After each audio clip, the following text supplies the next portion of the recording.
بسم اللہ الرحمن الرحیم۔ السلام علیکم ورحمۃ اللہ وبرکاتہ۔ 1182 عیسوی میں ایک عیسائی دستے نے حجاز سے مصر کو واپس جانے والے حاجیوں کے ایک قافلے پر حملہ کیا اور اسے لوٹ لیا۔ ایک مصری واقعہ نگار محمد فرید لکھتے ہیں کہ سلطان صلاح الدین ایوبی کی بیٹی بھی اس قافلے میں تھی، لیکن کسی اور مورخ یا اس وقت کے واقعہ نگار نے ایسا کوئی واقعہ نہیں لکھا۔ تاہم ایک اشارہ ایک واقعہ نگار کی تحریر سے ملتا ہے جو کہ کچھ اس طرح سے ہے۔ وہ لکھتا ہے کہ جب سلطان صلاح الدین ایوبی کو اطلاع ملی کہ ریجنالڈ کی فوج نے مصر کے ایک قافلے کو لوٹ لیا ہے تو سلطان صلاح الدین ایوبی کی غضبناک اور گرج دار آواز سنائی دی، وہ میری بیٹی تھی، میں اس کا انتقام لوں گا۔ قافلے میں کوئی نوجوان لڑکی تھی جسے صلیبی اٹھا لے گئے تھے۔ سلطان صلاح الدین ایوبی نے اسی وقت قسم کھائی کہ ریجنالڈ کو میں آج سے اپنا ذاتی دشمن سمجھتا ہوں اور میں قسم کھاتا ہوں کہ اسے اپنے ہاتھوں سے جہنم رسید کروں گا۔ تو سلطان صلاح الدین ایوبی نے عیسائیوں کو سبق سکھانے کے لیے حطین کے مقام کو میدان جنگ بنانے کا فیصلہ کیا۔ حطین دراصل فلسطین کا ایک گمنام سا گاؤں تھا، لیکن سلطان صلاح الدین ایوبی نے اسے وہ عزت بخشی کہ عیسائی دنیا کے جنگی مبصر آج بھی تجزیہ کرتے نظر آتے ہیں کہ صلیبی جنگوں کے اس ہیرو نے کیسے دشمن کو ایسی شرمناک شکست دی کہ صلیبیوں کے ایک کے سوا باقی تمام حکمران جنگی قیدی بن چکے تھے۔ سلطان صلاح الدین ایوبی ہمیشہ جمعہ کے مبارک دن لڑائی کے لیے کوچ کیا کرتے تھے اور حطین کو کوچ کرنے کے لیے بھی سلطان نے جمعے کا دن منتخب کیا۔ یہ 15 مارچ 1187 عیسوی کا دن تھا۔ سلطان نے فوج کا ایک حصہ ساتھ لیا اور کرک کے قلعے کے قریب خیمہ زن ہو گئے۔ صلیبی جاسوسوں نے فوراً اپنی اتحادی افواج کو خبریں پہنچائیں کہ سلطان ایوبی کرک کے قریب خیمہ زن ہو گیا ہے۔ اس سے یہ مطلب لیا گیا کہ سلطان کرک کا محاصرہ کریں گے، لیکن سلطان کا مقصد حج سے آنے والے مصر اور شام کے قافلوں کی حفاظت تھی، کیونکہ ان پر کرک کے قریب ہی حملے ہوا کرتے تھے۔ حاجیوں کے قافلے گزر جانے کے بعد سلطان صلاح الدین ایوبی نے 28 مئی 1187 عیسوی کے روز مصر اور شام کے قریب ایک جگہ پر پڑاؤ ڈالا۔ سلطان کا یہ ارادہ تھا کہ مصر اور شام کی فوجیں اس سے آ ملیں گی۔ سلطان کا بڑا بیٹا الملک فضل، جس کی عمر 16 سال تھی، ایک مشہور سالار مظفر الدین کے ساتھ جا ملا۔ اس طرح سلطان کی ساری فوج جمع ہو گئی۔ سلطان نے اپنے سالاروں کو ہدایات دینے کے لیے آخری بار جمع کیا اور کہا، میرے رفیقوں، اللہ تمہارا مددگار ہو، دلوں سے اپنے عزیزوں اور اپنے گھروں کا خیال نکال دو اور دلوں میں قبلہ اول کو بسا لو اور دلوں میں خدائے ذوالجلال کا اسم مبارک نقش کر لو، جس نے ہمیں یہ سعادت بخشی کہ ہم قبلہ اول کو آزاد کرائیں اور اپنی بیٹیوں کی بے عزتی کا انتقام لیں جو کہ کفار کے ہاتھوں بے آبرو ہوئیں۔ ہماری تعداد دشمن کے مقابلے میں کم ہے اور آپ کا مقابلہ 7 صلیبی فوجوں کے ساتھ ہے، جن کے بیشتر نائٹس سر سے لے کر پاؤں تک زر بختر میں ڈوبے ہوئے ہیں۔ سلطان نے کہا کہ آپ جانتے ہیں کہ میں ہر کارروائی جمعہ کے مبارک دن کیا کرتا ہوں۔ میں اس وقت آگے بڑھوں گا جب مسجدوں میں قوم خطبہ سن رہی ہوگی۔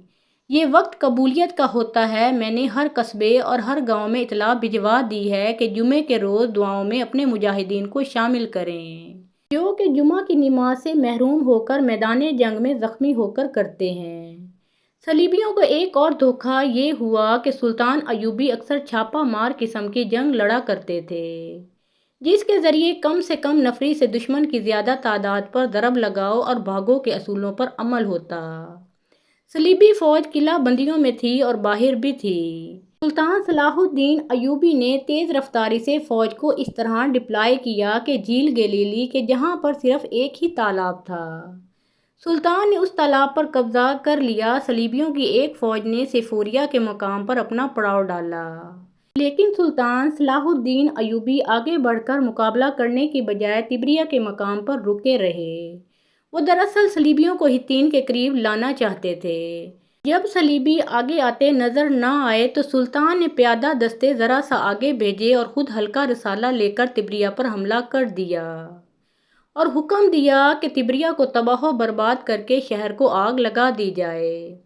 کیونکہ تبریہ کا قلعہ ذرا ہٹ کر تھا، فوج قلعے میں تھی۔ شہر کو بچانے کے لیے فوج قلعے سے نکل کر شہر کو روانہ ہوئی۔ سلطان صلاح الدین ایوبی نے اس کا راستہ روک لیا۔ صلیبیوں کی فوج جو کہ قلعے سے آئی تھی، ان کی کمان شاہ ریمانڈ کے ہاتھ میں تھی۔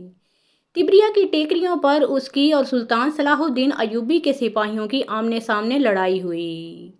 قاضی بہاؤالدین شداد اس لڑائی کا آنکھوں دیکھا حال ان الفاظ میں بیان کرتے ہیں۔ وہ لکھتے ہیں کہ دونوں فوجوں کے سواروں نے ایک دوسرے پر حملہ کر دیا۔ اراول کے سوار تیر چلاتے آ رہے تھے۔ صلیبیوں کو موت نظر آنے لگی تھی اور مسلمانوں کو پیچھے دریا اور سامنے دشمن نظر آ رہا تھا۔ پیچھے ہٹنے کے لیے ان کے پاس کوئی جگہ نہیں تھی۔ سو یوں دونوں فوجیں اتنے قہر سے لڑیں کہ جس کی مثال تاریخ پیش نہیں کر سکتی۔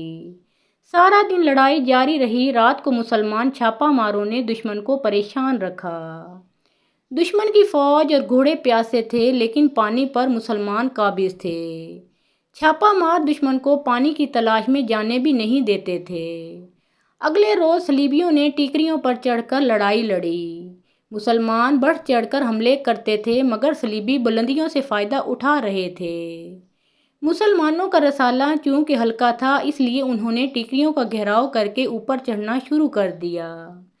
پیادہ تیر اندازوں نے ان کے سروں کے اوپر تیر برسائے۔ اتنے میں صلیبیوں نے دیکھا کہ ان کے کمانڈر کا جھنڈا نظر نہیں آ رہا۔ ہوا دراصل یوں کہ ان کا بادشاہ ریمانڈ میدان جنگ سے بھاگ گیا تھا۔ حالانکہ اس نے صلیب اعظم پر ہاتھ رکھ کر اپنے اتحادیوں کا وفادار رہنے اور پیٹھ نہ دکھانے کا حلف اٹھایا تھا۔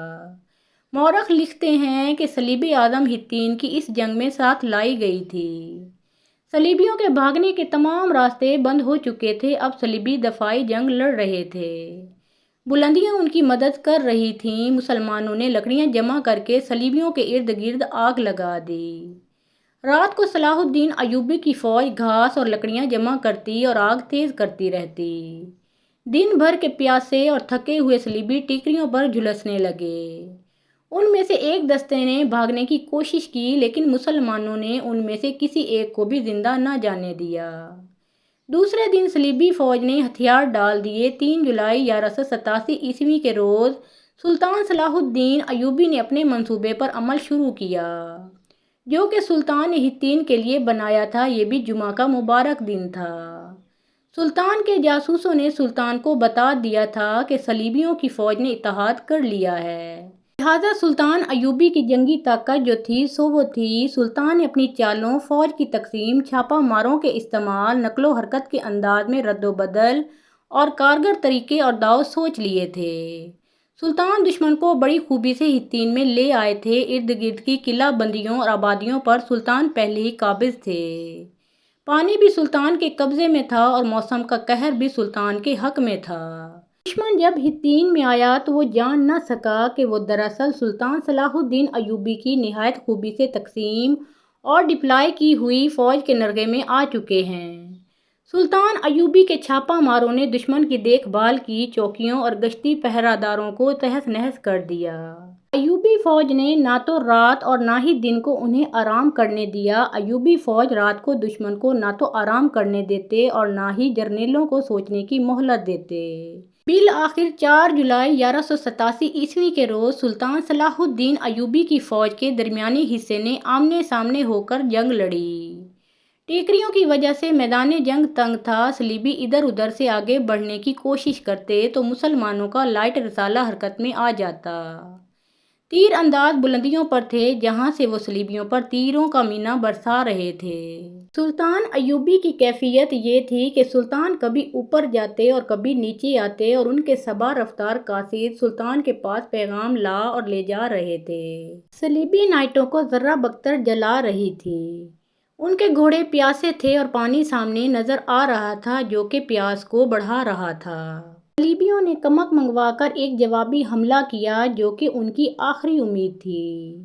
جہاں انہوں نے حملہ کیا وہاں کی کمان سلطان صلاح الدین ایوبی کے ایک سالار تقی الدین کے ہاتھ میں تھی۔ تقی الدین نے حملہ روکنے کے لیے اپنے دستوں کو نیم دائرے کی شکل میں کر دیا۔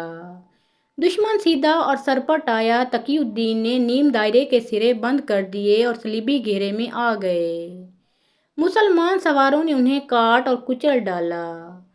اب جنگ کی صورتحال یہ تھی کہ صلیبی ہتین کے میدان میں دفاعی جنگ لڑ رہے تھے۔ ہتین سے دور ان کا اگر کوئی دستار رہ گیا تھا تو اسے بھی مسلمانوں نے وہیں بیکار کر دیا تھا جہاں وہ تھا، اور یہ پہلا اور آخری موقع تھا کہ اقرا کا پادری محافظ صلیب اعظم اپنی صلیب کے ساتھ میدان جنگ میں موجود تھا، یعنی جس صلیب پر صلیبیوں نے اسلام کو ختم کرنے کے لیے حلف اٹھائے تھے۔ وہ صلیب میدان جنگ میں لائی گئی تھی، مگر صلیبی بادشاہوں نے پیٹھ دکھانی شروع کر دی۔ گائی آف لوزینان اپنے 2 ساتھیوں کے ساتھ بھاگ رہا تھا کہ اسے مسلمان سواروں نے دیکھ لیا اور انہیں زندہ پکڑ لیا۔ اقرا کا پادری اس جنگ میں مارا گیا اور صلیب اعظم مسلمانوں کے قبضے میں آ گئی، جبکہ اس دور کی تحریروں سے پتہ چلتا ہے کہ بیت المقدس کی فتح کے بعد سلطان صلاح الدین ایوبی نے صلیب وہاں کے عیسائیوں کو احترام سے لوٹا دی۔ شام تک جنگ ہتین کا فیصلہ ہو چکا تھا، صلیبیوں کے جانی نقصان کا کوئی شمار نہ تھا، باقی فوج نے ہتھیار ڈال دیے تھے۔ سلطان ایوبی کے سامنے جو قیدی لائے گئے تھے ان میں ریمانڈ کے سوا باقی 6 اتحادی بھی تھے، جس میں کرک کا گورنر ریجنالڈ بھی تھا جسے سلطان نے اپنے ہاتھوں قتل کرنے کی قسم کھائی تھی۔ قاضی بہاؤالدین شداد لکھتے ہیں کہ سلطان صلاح الدین ایوبی نے صلیبی بادشاہ جیفرے کو شربت پیش کیا۔ جیفرے نے آدھا شربت پی کر گلاس ریجنالڈ کو دے دیا۔ ریجنالڈ شربت پینے لگا تو سلطان صلاح الدین ایوبی نے اپنے ترجمان سے گرج کر کہا، اس ریجنالڈ سے کہو کہ اسے میں نے نہیں اپنے بادشاہ نے شربت دیا ہے۔ اہل عرب میزبان صرف اس دشمن کو شربت پیش کرتے تھے جس کی وہ جان بخشی کر دیتے ہیں، سو میں نے ریجنالڈ کو شربت پیش نہیں کیا۔ سلطان نے خادموں سے کہا کہ ان سب کو کھانے پر بٹھاؤ۔ جب سب کھانے والے خیمے میں جا کر کھانا کھانے لگے تو سلطان نے جیفرے اور ریجنالڈ کو اپنے خیمے میں بلایا۔ سلطان نے ریجنالڈ سے کہا کہ تم ہمیشہ ہمارے رسول اللہ صلی اللہ علیہ وآلہ وسلم کی توہین کرتے رہے ہو، تمہاری نجات اسی میں ہے کہ تم اسلام قبول کر لو۔ ریجنالڈ نے انکار کر دیا۔ سلطان صلاح الدین ایوبی نے کہا کہ مجھے تم سے یہی امید تھی۔ سلطان نے تلوار نکالی اور اس کا گلا کاٹ دیا۔ سلطان صلاح الدین ایوبی نے نفرت کے لہجے میں حکم دیا، اس ناپاک لاش کو باہر پھینک دو۔ صلیبی بادشاہ جیفرے جب اپنے اتحادی کا یہ انجام دیکھا تو اس کے چہرے پر ہوائیاں اڑنے لگیں، وہ سمجھ گیا کہ اب اس کی باری ہے۔ سلطان ایوبی نے اسے دیکھا تو آگے بڑھ کر اس کے کندھے پر ہاتھ رکھ دیا اور تحمل سے کہا، بادشاہ بادشاہوں کو قتل نہیں کرتے، لیکن اس کے گناہ ایسے تھے کہ مجھے اسے اپنے ہاتھوں قتل کرنے کی قسم کھانی پڑی۔ ہتین کی فتح اس لیے بھی اہم تھی کہ سلطان صلاح الدین ایوبی نے ارض فلسطین کا دروازہ توڑ لیا تھا اور اس میں داخل ہو چکے تھے۔ اتنا وسیع علاقہ فتح کرنے کے بعد سلطان صلاح الدین ایوبی کے لیے بیت المقدس کو فتح کرنا آسان تھا۔